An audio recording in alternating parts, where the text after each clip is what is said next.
I think he's pushing for Heisman, and I think they're pushing to go undefeated and getting a #1 seed in the college football playoffs. I think it's safe to say their chance of making the college football playoffs is almost 0% at this chance. Week 6 is over, and this was one of those weekends where you just sit back and you're like, this is why I love college football so much. Because you come and look at it, and because unless you're one of these like super fans of one of those teams that we will talk about in just a second, that kind of had their season put on lifeline when it comes to playoff hope and stuff like that, this was one of those weeks that's just like upsets and close games. We got some overtime again. We've got a lot of overtime this week or this year. And it was just so much fun football to watch. You just really didn't know what was going to happen. It didn't matter how good you are at predicting games, how much ball knowledge you have. This was one of those weeks where like anything could have happened. So before we talk about the playoff picture and some rankings I have, let's just recap what happened in week 6. Beating West Virginia, we had a couple game matchups that went exactly how we expected them to. Even without I'm not going to really having no problem with matchups. If you're even if you're teams, not Oklahoma, I'm sorry, it is what it is here. But which we had BYU questions, but I still believe in that team as a whole a lot. No one thought Penn State was going to give them even a run for their money, and clearly they didn't. 44-0. Then we had Michigan beating Wisconsin 24-10, and even though the score didn't get out of hand, you never really questioned if Michigan had this game under control, so Michigan took care of business right there. We had Notre Dame beating Boise State 28-7. I thought this was going to be a much higher scoring game. Notre Dame's offense still put up 28 points, but this is actually one of the lower score outputs they've had this year, and Boise State couldn't get anything going on offense. And a Notre Dame defense that even though Boise State is far from an elite offense, it's still a good offense. And Notre Dame's defense is really starting to maybe show that they're clicking, which is the biggest question mark on Notre Dame on this season, which we'll talk about in a little bit. Then we had Illinois and Purdue. This game was a little less easy to predict as the other ones we had, but for the most part, everyone was very confident in this game, and they showed their offense continues to be one of the best in the country outside of that Indiana game. Then we had Texas Tech routing Houston. Texas Tech, I think Houston's still a very good team, but Texas Tech is just one of the best teams this year. And they're really starting to prove that, winning quality games week in and week out. Then Georgia took care of Kentucky, no question there. If anything, we thought Georgia is just the better team, and they showed it. Then Texas A&M stomping on Mississippi State. I thought this game would be definitely closer, because I do think Mississippi State is a pretty solid team, but Texas A&M has proven they are a top 5 team in this country, and they showed it on the field once out of there. Now, getting into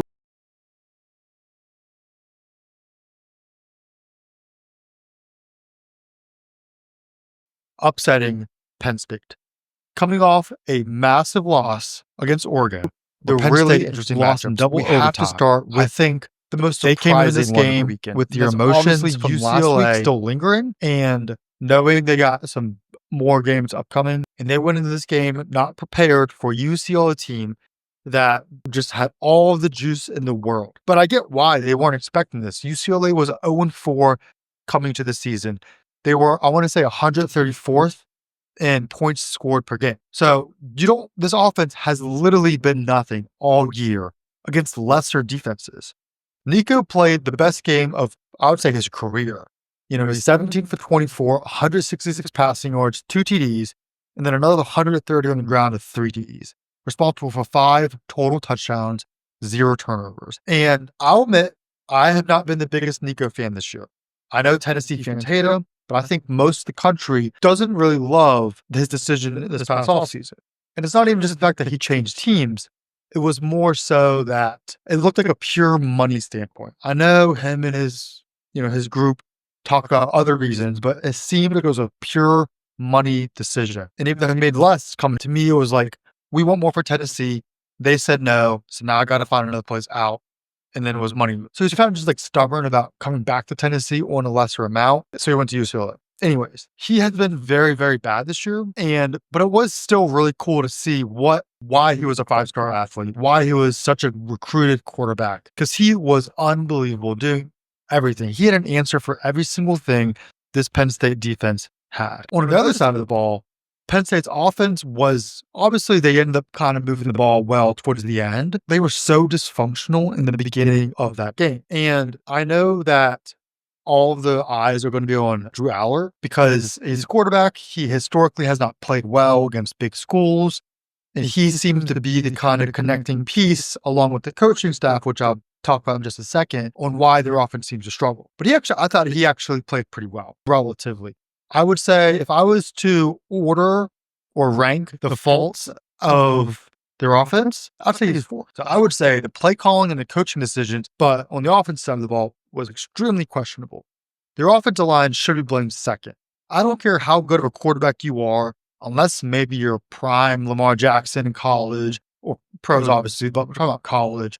Lamar Jackson, Johnny Manziel, some of these super elusive quarterbacks, you are not outperforming a really bad offensive line. While he can run, and he showed that he had 5 or 6 first downs with his legs, he is not a scrambling quarterback. And that offensive line just did not give him any time in the pocket to play. If you watch that game, his receivers with their route running looked lazy.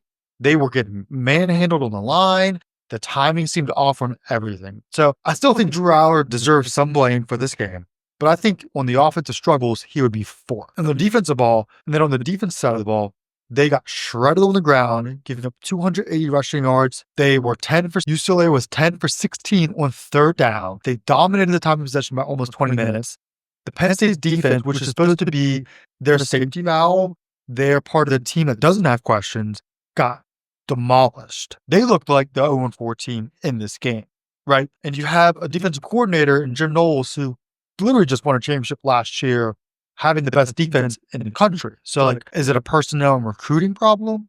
Is it a defensive play calling? Or is it the team is just giving up on this season after that loss last week? Which I think all three are very possible. So, what does Penn State's playoff hopes look like? I think it's safe to say their chance of making the college football playoffs is almost 0% at this chance. They have to win out at the end of the season, to be honest. They still have to play at Ohio State. They have to play Indiana, and they have to play Iowa as well. And while playing at Iowa, they're not a dominant team, but they're not a pushover team either. And that's at Iowa, who will probably looking at this game as one of their bigger games of the season because they're not making the playoffs. So this might be their playoff game. Then you have the Indiana team, which at least you have at home, but they're looking to make the Big Ten championship game. They're looking phenomenal this year. That is far from a gimme. And then you also play at Ohio State, which why do we have any trust in them beating Ohio State? So unless they sweep the board and get those 3 big wins, they're not going to make the playoffs. Even if they just lost to Ohio State, they would have 3 losses, which a 3-loss team can make the playoffs this year. One of them probably will, but I don't think this Penn State team, after this loss, will make the college football playoffs as a 3-loss team. So they have to beat Ohio State in order to make the college football playoffs. Next, we have the Florida at Texas game, where Florida won 29-21 in the swamp. And this game has a lot of things you can point out. And while it's very easy to start with the Longhorns offense, because it was truly painful to watch this offense work on Saturday, I think their defense is the bigger surprise. Because up to this point, their defense is averaging like 7 points given up per game. They weren't giving up big plays at all. The really only way to score on them before this game was what Ohio State did, and just slowly grind away, get those first downs, moving it. The offense was explosive on Saturday. They had 4 plays of 20 plus yards, 17 of 10 plus yards. So like they were getting chunks at a time, first downs in one plays. And that's something we haven't seen from this offense. They were one of the worst Power 4 offenses we've seen in this season. DJ Lagway showed why he is still a high recruit, going 21 for 28, 298 yards, 2 TDs. Jaden Ball had 107 rushing yards and a TD himself. They could basically, I don't want to say do whatever they wanted versus this Texas defense, but they had no problems moving the ball, no problems scoring. And on the other side of the ball, what wasn't a surprise, but I didn't think it would be this bad, was Texas's offense was just abysmal. Arch Manning was 16 for 29, 263 yards, and 2 touchdowns, right? On the outside, like that could be worse, but their rushing game got manhandled. They had 26 attempts and only 52 yards. That's just 2 yards per attempt. Their offensive line gave up 6 sacks, 7 tackles for loss. They couldn't run the ball. They couldn't throw the ball deep. They couldn't really complete any short passes either. Overall, this offense got exposed, especially from a guy who was granted given the Heisman at the beginning of the season. And I was always kind of questionable on Arch Manning this year. In fact, I made a whole video on why I think we should hold off on just granting this guy the number 1 overall pick. So if you want to see my thoughts on that happened before the season started, you can watch that video. But Arch Manning is just someone that we haven't really seen perform to this excellent level up to this date. And he keeps showing us it's the opposite. He can't do this. He didn't look great versus Ohio State. He doesn't look great versus Florida. And even the other games, he started to click a little bit, but look who they were playing. And if you go back to his high school days, his competition for a 5-star quarterback was very low. So I'm not all the way out on Arch yet, but I do think he's proven that he's far from a for sure generational prospect. But even if Arch starts to click, it doesn't matter if this offensive line and this running game can't connect, can't start getting things going against these better defenses. They have to protect the quarterback. They have to make gaps for the running game, and these running backs have to have the vision and the explosiveness and hit the holes, because without that, this offense will not go anywhere. Next, we have Iowa State versus Cincinnati, where Cincinnati won 38-30. I won't talk about this game as much just because it was one of those games, because I wouldn't say this is a shocking surprise. I know Iowa State was the ranked team, but Cincinnati's been very good this season, and it was at their home field. But I think it's safe to say no one was surprised at how high scoring this game was. Cincinnati had 260 rushing yards and 3 touchdowns on just 34 attempts. That's 7.5 yards per carry. Pryor had 111 yards on 10 attempts. Walker had 89 yards on 14 attempts. And the quarterback, Brendan Sorsby, was 13 for 25, 214 and 2, and 64 yards and 1 on the ground. Rook continued to show he was one of the best QBs in the country, 30 for 48, 314 yards, 4 total touchdowns. It's just the Iowa State's defense is just so questionable. Not even questionable, just bad. And Cincinnati's offense is very, very good. But if they can't stop Cincinnati, they're definitely not going to stop a Texas Tech or a Baylor or an Arizona State on the defensive side of the ball. So Iowa State will continue to be a very good team, but I think they're being at the top of the Big 12 is pretty much over. I think Cincinnati. So we got exactly what we were expecting this game. A very high scoring affair. To me, it was a coin flip outcome. I'm not surprised the home team came up on top. Then one of my most anticipated games ending up being a little disappointed, where Alabama beat Vanderbilt 30-14. Ty Simpson continues to show why he's one of the best QBs in this country. He is pushing for a Heisman candidate. He's also pushing his way onto being the number 1 quarterback in this draft class. 340 passing yards, only 8 incompletions, 2 TDs, the 1 pick. Jam Miller looked great on the ground, 22 for 136 and a touchdown. The offense was the most balanced it's been all season. Their running game has been very questionable. But on Saturday, they were passing the ball as efficient as ever, which was no surprise. But their running game was very, very good against a tough Vanderbilt defense. Not an elite defense, but still very tough. Bama was also 7 for 15 on 3rd down and 2 for 3 on 4th down, which is a very big reason on why they were able to convert into scoring very much. And Bama won the turnover battle, the time of possession battle, and the penalties.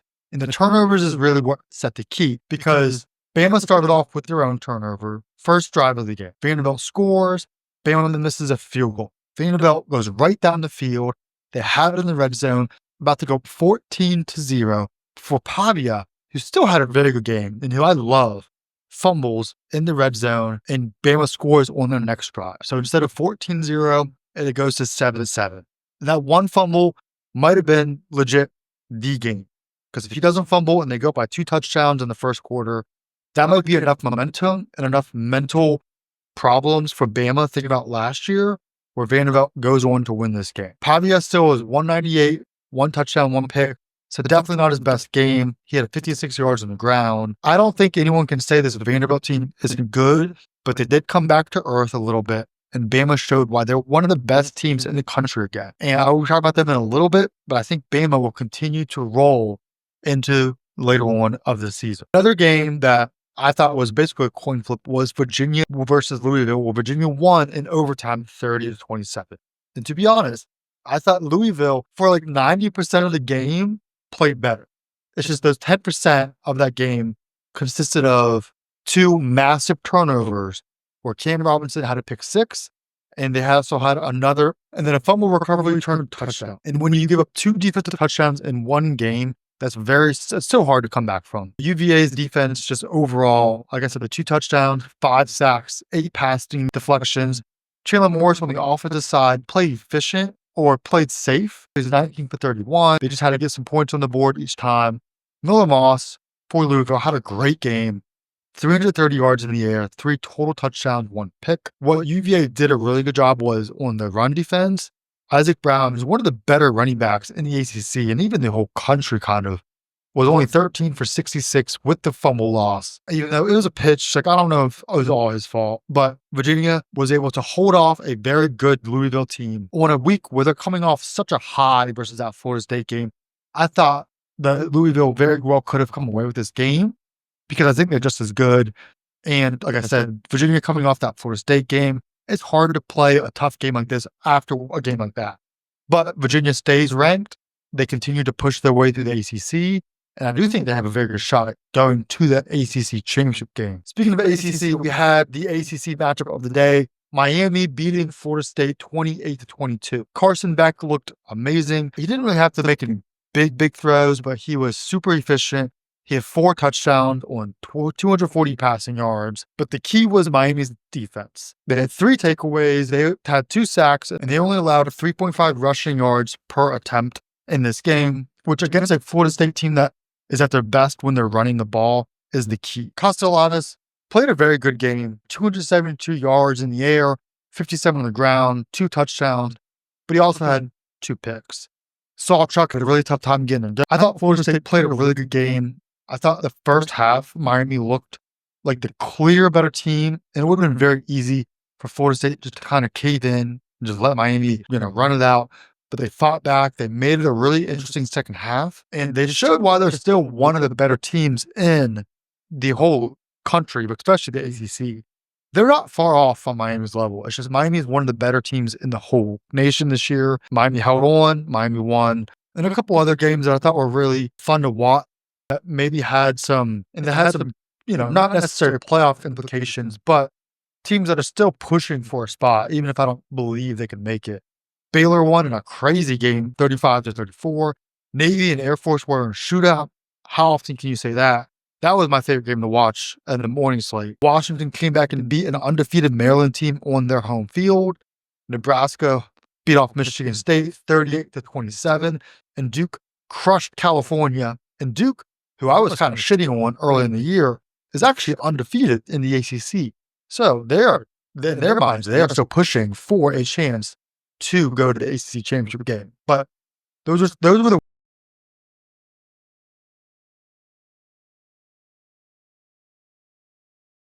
Week 6 recap. Like I said, some awesome football this weekend. We have some awesome football coming up in the next weekend. This is why we love the sport. And another reason why we love the sport is because we can compare teams that have completely different schedules, that have completely different resumes, and we can argue about it. So now I'm going to show you my pyramid exactly right. But here's what Nick Wright does with how these teams are looking. Mahomes Mountain, which I think he renamed to Josh Allen Mountain. But basically, it's a giant pyramid where we go through different tiers of what I think the best teams in the country are. This isn't a rankings list that you see like the AP poll, coaches poll, stuff like that. Because that is all very merit-based. And what I mean by that is about 80 to 90% of that poll is based on who you've beaten, what you've already done, which is obviously very important. And that still goes into my pyramid. But this is more so a predictive of, let's say you take these 2 teams and they have their current health, right? Their current health plays a matter. And you both gave them 2 weeks to prepare for this game on a neutral field. You have time for the players to practice and get the schemes right and into the neutral field, like I said. Basically, who is the better team going forward? So I do care about who you beat and what you've done, but I also know teams adapt. So my pyramid of power, we're going to go down and work our way up. to what I have as the best team in the country, which I think most people can probably predict, but we'll see what it is. At number one, I have Georgia Tech. And I think this Georgia Tech team is just so well balanced. Haynes is just a complete dog. Obviously, we know how he can run, and he can throw it good enough to keep you balanced up. The defense is playing out of their mind. I think the coaching staff has done a wonderful job at keeping them, prepared for each game. I think they could beat almost any team in the country, but I do think they would struggle against the top teams in this pyramid. And any given Sunday or any given Saturday, they could win, but I don't think it's a very high chance they beat these other teams on a neutral field. So Georgia Tech, I got at the bottom of the pyramid, the last place. Then we have Michigan. Michigan is really starting to come into their own. They're starting to let Bryce Underwood kind of expand his game. He still has a lot of work to do as a passer, but as a running quarterback, he's phenomenal. And we know how good this Michigan defense is. They were one of the best in the country last year, and that's why they stayed as such a good team with such a bad offense. But now you give them a growing offense, this Michigan team can really continue to grow into the run. I could see them climbing up these rankings very well. But right now they're on the bottom tier, right above Georgia Tech. Then I have LSU. LSU, I don't think their Ole Miss loss is that bad because Ole Miss, as you'll see in a little bit, spoilers, is really, really good. But I think questions on their offense are glaring. I think Garrett Nussmeier is a very good quarterback, but he's far from a game-changing elite guy. Their offensive line and their holes in their running game is really where this offense is going to struggle. Because if you can't run the ball, it just puts so much pressure on LSU and Nussmeier to just pass the ball and becomes way too predictive. And I just don't think because of those limitations on offense, it allows them to beat these elite teams with these elite coaching staffs with a lot of prep time. So while I love their defense, I think it's elite. I do like Nussmeier. I don't love them. They have a very good receiving core. I don't think the team is balanced enough to be higher up on this list. Next, we have Notre Dame, who's slowly creeping up my rankings, my pyramid, because their defense is starting to click. Like I talked about earlier, on the offensive side of the ball, they're one of the best teams in the country. CJ Carr has looked phenomenal. He looks like one of the best quarterbacks in the nation. Obviously, we know Jeremiah Love. We know the offensive line. We know their running game is elite.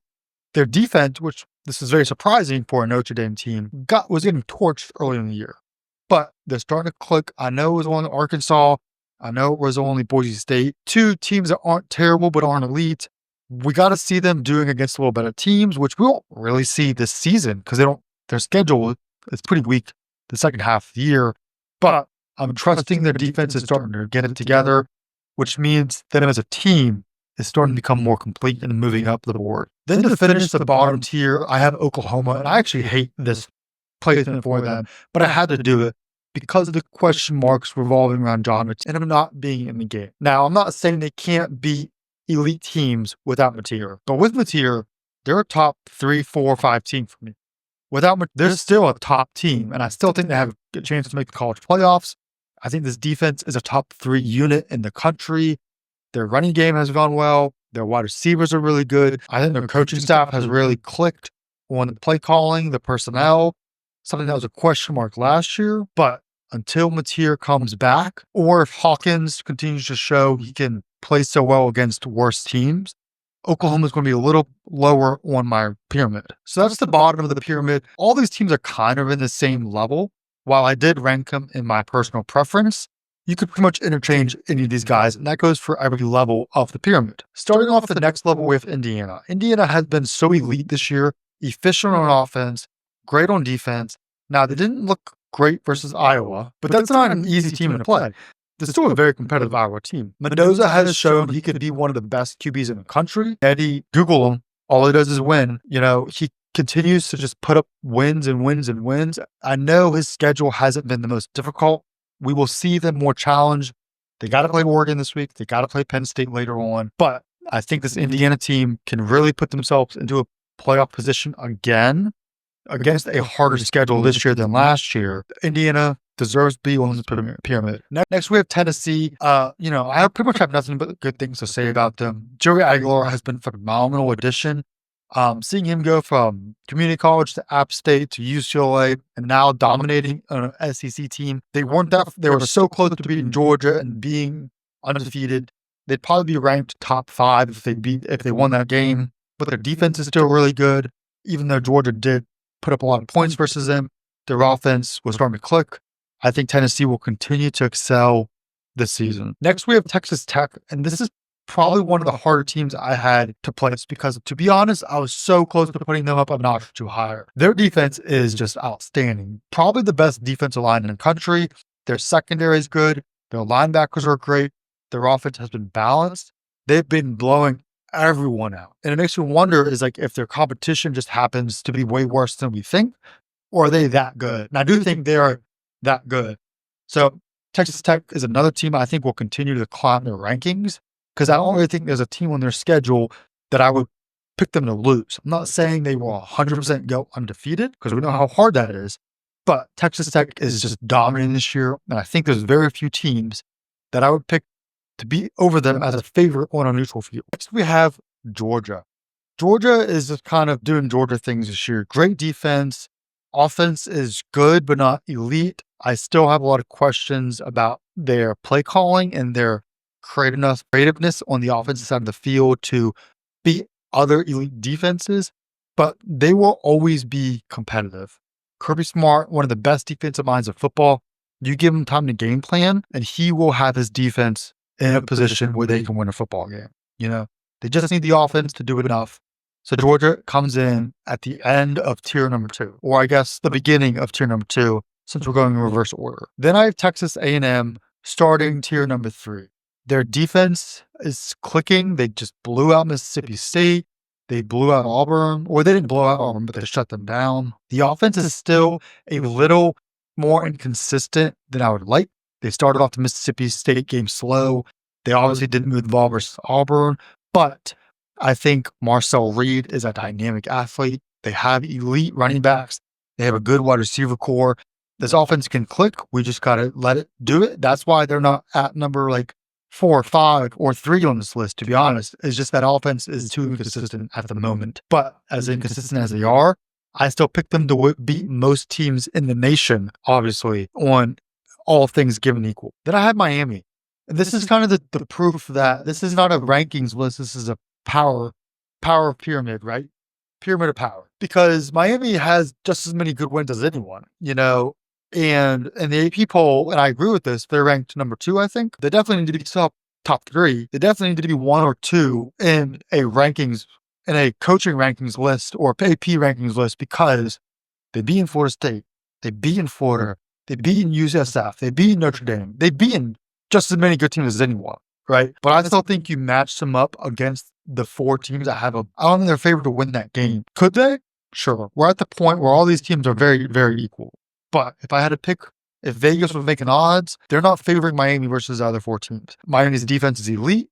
Their offense is extremely good. But I do think they just don't have the dominance that these other teams might have on top of them. Next, I have Ole Miss. Now, listen, I think Ole Miss is going to win the SEC. But I think a lot of that is because their schedule is starting to be a little more favorable versus other SEC teams, right?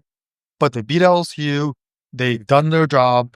Their offense looks balanced. Childress looks like an elite quarterback, or at least a very, very good quarterback. They have the receivers. They have the running game. Their defense has been very, very good so far. They don't really have a hole on their team. To be honest, the only reason I have them below our 3rd team, which I'll get to, is I think their quarterback is a little worse, and I think their playmakers are a little worse. But overall, I think those 2 teams are almost equal. And that 3rd team is Alabama. I think Ty Simpson is the best looking quarterback in the nation right now. I think they have a top 3 wide receiver core, top 5 at worst. The biggest question is their running game can be consistent, and can their defense be consistent? Because the defense has a talent to be dominant, but we just got to see it click like it did versus Vanderbilt. And then the offensive line and the running game needs to get going. They obviously have the bodies up there, but I think Ty Simpson, along with Kalen DeBoer and Ryan Grubbs, they're starting to click in the perfect system for each other. Obviously, last year, a lot of struggles, but Milroe was not built for that system. Ty Simpson is. And he's pushing for a Heisman candidacy now. He's pushing for a number 1 overall pick in the NFL draft now. He's looking phenomenal. I think this Bama team is rolling well. But they're not rolling harder than the number 2 team. That's the Oregon Ducks. I think Oregon is an incredible football team again this year. I know they got kind of disappointed in the playoffs. We saw how good they were last year. Dante Moore is the one quarterback who I think is pushing Ty Simpson for talent. I think he's pushing for Heisman, and I think they're pushing to go undefeated and getting a number one seed in the college football playoffs. He is playing incredible. That defense has talent all over the field. The offensive line is doing their jobs. Obviously they have some big games coming up, so we will see. But they've already beaten Penn State, a Penn State team at their whiteout versus an elite defense. I know the defense got torched this past weekend, but I think a lot of that was the team starting to give up, like I mentioned earlier, not necessarily the lack of talent. So Oregon Ducks, I really think there's only one team that would be favored against them in the 1v1 matchup, neutral field, and there's our defending champion, Ohio State. The Buckeyes are just talented all over the field. Coming into the season, I was really worried about how their offensive and defensive lines would be, because I didn't question the talent, but it's more so the new guys meshing, right? Because they lost a lot of those guys to the draft on both sides of the ball. But they look amazing in the trenches. Their secondary is the best in the country. Their receiving core is the best in the country. Their running backs are always going to be good. That's just how they do it. And Julian Sayin has looked phenomenal. That was a big question mark too. Again, not his talent, but you have such a veteran in the locker room last year with Will Howard. Bringing in a young guy to be a defending champion is very tough. But he looks like he's poised. He looks comfortable. He already played some elite defenses. I think Ohio State will go undefeated into their conference championship game. And let's talk about that in 1 second, because I'm about to go over our playoff picture. But this is my week 6 or post week 6 pyramid of power. These are the teams that I think, again, not necessarily where they should be ranked, but if you give them 2 weeks to prepare, you put them on a neutral field, who would be ahead of the other ones? This is the order I have. Let's do a quick little rundown on what the playoff picture I think will be at this point in the season, right? So obviously I'm basing off what we've seen and what I think will happen. So I think for the 1 seed, we have 2 options, both from the same conference though. We have Ohio State, we have Oregon. As you can see, I have them both in my top 4 seeds. I think they both go undefeated in the regular season. They obviously will play then in the Big Ten championship game. It's kind of a pick'em almost, as just mentioned. I had them as my 1 team versus my 2 team. So I think Ohio State overcomes Oregon in the Big Ten championship game, finishes the year 13-0, counting the Big Ten championship game as a win, obviously. Ohio State is the 1 seed. I think Miami also goes undefeated in the regular season. And then they win the ACC championship game, not having a single loss on the season. I think there will be some people that want to push the SEC championship game or the SEC champion, if they are a 1-loss team, into the 2 seed. And while I get their reasoning, because the schedule is typically harder, 1, Miami has played a plenty hard schedule. 2, Miami is going to be ranked higher at the moment, and they're not going to lose, so they're not going to end up losing that ranking for no reason at all. So Miami gets a 2 seed. The SEC championship or a champion will get the 3 seed, unless they're maybe a 2-loss team, which is possible. But I think Ole Miss ended up leaving the regular season with 1 loss. Out of the top 3 or 4 SEC teams, they have the easiest remaining schedule. And that's one of the reasons I put them here. I think they can come into the SEC championship game. 1, being one of the best 3 to 4 teams in the country. 2, being a little more fresh and ready to play one of these tougher teams. Their gauntlet is not as hard. So I have Ole Miss being the 3 seed. Then I have Oregon being the 4 seed. Again, if you think Oregon beats Ohio State, you could flip those 2. But I do think if both teams are undefeated, and I think there's a good chance of that, the winner of that game will be the 1 seed and the loser of the 4 seed. But we will have 2 teams from that conference be in the top 4 seeds of the playoffs. Next, we have 5th seed Texas Tech going 12-1 and being the Big 12 champion. Now, I do think there is an argument that the committee would put them at the 4 seed and the Big 10 loser at the 5th seed. But because I think both teams will be undefeated going into it, and both teams will have such a good resume themselves, I think there is such a clear argument they could be a top 4 seed. So I think Texas Tech, being in a lesser conference, not in a bad conference, but just a lesser versus the Big 10, gets to 5th seed. They will play the Group of 5 champion, who I think will be North Texas at the moment, and we'll talk about that in a second too. But I think they have the best chance of running their board out of all of the Group of 5 teams. So they come in undefeated as well. Then at the 9th seed, I have Tennessee, who finishes 10-2. 8 seed, I have Bama, who finishes 10-2. 11, I have Notre Dame, who already finished the hard part of the schedule, will clear the rest of the way, finishing 10-2. Then I have Texas A&M at the 6th seed, who finished the regular season at 11-1, losing the SEC championship game to Ole Miss. Then I have Georgia Tech, who lost their championship game to Miami, being 11-1, and then Indiana finishing 11-1, beating Penn State this year, but does not make the Big Ten championship game because Oregon and Ohio State are undefeated. So just missing out. So you'll have Georgia, who I think will go 9-3. They could go 10-2 and flip with Tennessee. This is kind of a coin flip, but Georgia, I think Arizona State and BYU, the next two teams in the Big 12, miss out. I think Oklahoma misses out because if you look at their schedule, it is brutal. And then Florida State, I think they could very well run the board the rest of the way, but they already have 2 losses. They won't make the ACC championship game, so they miss out as well. The group of 5 contenders, I'll make this quick. The American Conference has the most. North Texas is 5-0. Memphis is 6-0. USF is 4-1. Navy is 5-0. Tulane is 4-1. Out of all these teams, though, North Texas has the easiest schedule. So I think it's very likely they can go undefeated in the regular season, and they just got to beat one of these teams to win the conference championship game, right? Then in the Mountain West, Fresno State's 5-1. UNLV is 5-0. San Diego State is 4-1. These teams will end up not having as good of resumes as the American championship game. So I don't think they make the cut. Just like the next conference, the Sun Belt, JMU and ODU both could very well make it. But the reason I think the American Conference will have the group of 5 representative is because they're clearly the deepest conference when it comes to the group of 5. So I think North Texas will go undefeated in that conference. They just have to win the conference championship game. So right now, they're my pick.